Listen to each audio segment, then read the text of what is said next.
Welcome back to the Michael Brooks Show. Joining us now, friend of show, Krystal Ball. She's co-host of Rising on the Hill. She's author of co-author with Sagar and Jetty of The Populist Guide to 2020. I don't know why that's so hard. I'm going to be with them at the Bell House, March 7th. That's going to be fun. Show there recently, right? What was it like? That was an incredible show. Yeah. I mean, the energy was great.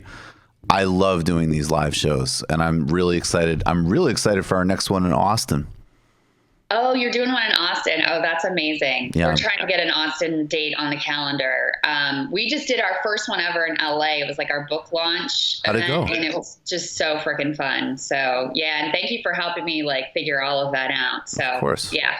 It's natural. We had a great time in Philly. That was another, but no, it's awesome to have, as an example, to have a guy come up to me and say, my father's from Haiti. I send him your segments on Haiti. It makes him feel like he's connected to the island. That's amazing. Wow. That's such an honor. That is so cool. Yeah. To see in person, what it means to people, the work that you're doing. And also it's very reciprocal because I feel very grateful to the people that support you and that watch us and are part of this whole community too. We had two guys from LA from New Zealand to see our show, which just blew my mind. But that, this was part of their routine and part of something that was important to them and in their relationship and whatever. So yeah, it's a lot of fun. I remember the show once. It's really awesome. We've had people fly from overseas, and you're always like, all right, this is going to be a good show. I promise. Exactly. No pressure. All right, Krystal. Well, you and I are both making the best of it, and people might be surprised because, look, I'm a very strong Bernie supporter. You're at the very least extremely Bernie sympathetic, and it was a tough night for us because our candidate won New Hampshire.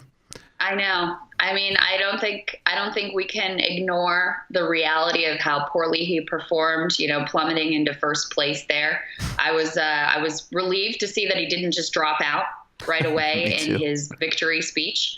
And I think we all have to say that the real winner, and I think we should probably call her the front runner at this point, is Amy Klobuchar. I mean, she had that strong 5th place showing in Iowa, and now surging into an even stronger 3rd place. Sure, she's at 0% with black voters, but I fully expect that once they have Amy Klobuchar beaten to their heads one more time, that's all going to turn right around. That 3% that she's sitting at in, Super Tuesday states, that's all going to change. I can feel it on the cusp, and I'm just, I'm deeply sorry that Bernie Sanders was only able to win the primary in New Hampshire and win the most votes in Iowa. I couldn't be more disappointed in his performance. Yeah, it's a super bummer. All right, in a few minutes, I do want to get to some things I think that the Sanders campaign could strengthen. But that being said, the reality is out of the gate is that he has won by proper metrics the first 2 primary states. His lead nationally is increasing, and the people that they are positioning against him, in irony of all ironies, are number one for people who pose as sort of being woke and concerned about race and racism, as an example. They are putting forward a viciously, an authoritarian Republican. That's what Mike Bloomberg is. Truly. With a profoundly racist record. A guy who ran a college town and still managed to have a highly racist and racialized record. And Amy Klobuchar, we're going to start digging into her record as a DA.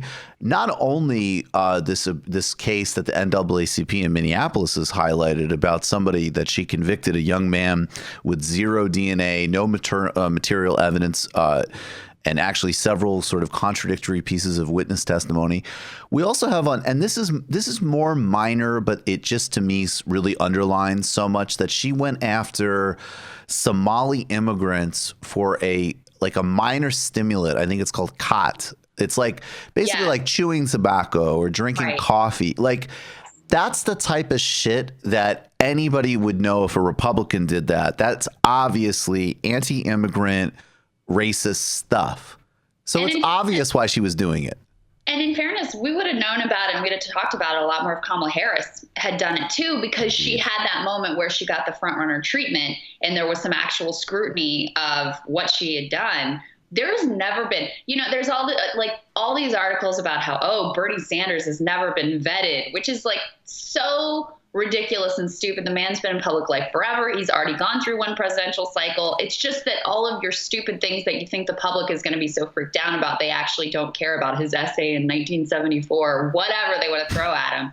Amy Klobuchar really hasn't been vetted. I haven't seen one. The only critical piece about her really was in the very early days before it was clear she wasn't going to get much traction in the polls, when they dug into her relationship with her staff, her incredibly abusive behavior to her workers, throwing staplers and hitting them with binders, and the whole comb salad incident, which I can't ever get out of my mind. That's so disgusting, man. After that, that was pretty much it. And I think it's partly because she has never really been, in that front runner seat or even challenging for it. And it's also partly because there was some blowback from that coverage where it was like, oh, you wouldn't cover a man this way. I mean, I don't know if that's true or not, but I think a man should be covered that way. I think that the way that they treat their staff is deeply relevant, especially if you care about working people and policies and people who are going to elevate them.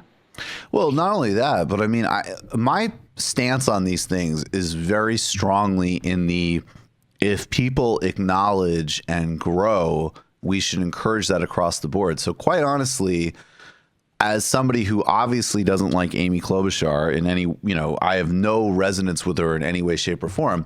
If she came out and she said, look, I did this really, this was awful. I've learned. I apologize. I implemented these changes.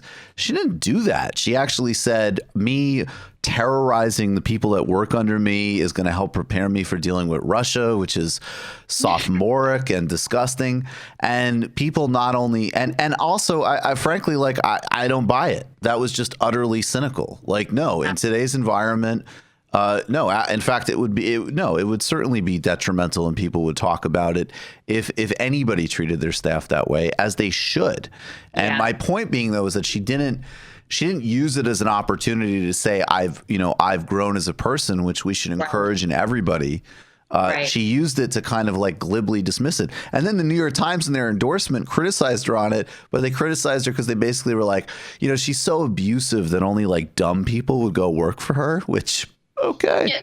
Yeah, it's not really either the point or how that works, but whatever. It is funny, though, to me, in our coverage last night, Rachel Bovard was on the panel, and she made maybe the best point. She was like, all these people are irrelevant. Pete is not going to be the nominee.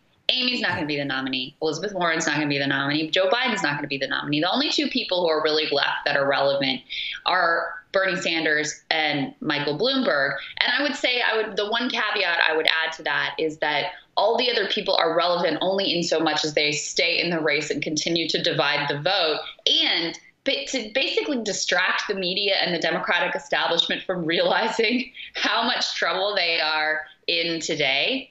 Because, and I know you saw this, I mean, and this was part of our joking at the beginning, like, it's hilarious to me the way that I knew going into both Iowa and New Hampshire, it didn't matter if Bernie won, it would be written off. The state's too white, or the margin's too narrow, or, he has a ceiling, or whatever it is. And they are fooling themselves, because the truth of the matter is that these two states were actually very challenging for him demographically. Yes, home state, senator advantage, whatever. You can ask Elizabeth Warren how significant of a factor that ultimately is. But Bernie Sanders, again, because the media doesn't acknowledge this, has the most diverse coalition. And so as things move out west, out to more diverse states, out to younger states, he has a much better, stronger hand to play. But I think they're deluding themselves still into maintaining this 2016 caricature that it's only white people that support Bernie, when it's actually exactly the opposite. Amy and Pete have all these college-educated white people that support them. That is their strongest demographic. And that is the demographic that's been moving between all of these different media-generated candidates. But when you get behind these predominantly white states, there's just not enough college-educated white people to, put you up in first or second place. This is for you. Not enough people with gluten sensitivity to carry over all of the annoying candidates. Not enough of a constituency of adults who do Harry Potter spells. What's the oat milk? Oat milk that Oat you milk. always joke about? The oat milk constituency. You just watched a Michael Brooks show video. Subscribe to get them all. Why wouldn't you? Don't be foolish. Click subscribe below and become a patron as well. Patreon.com/TMBS. Thanks, everybody.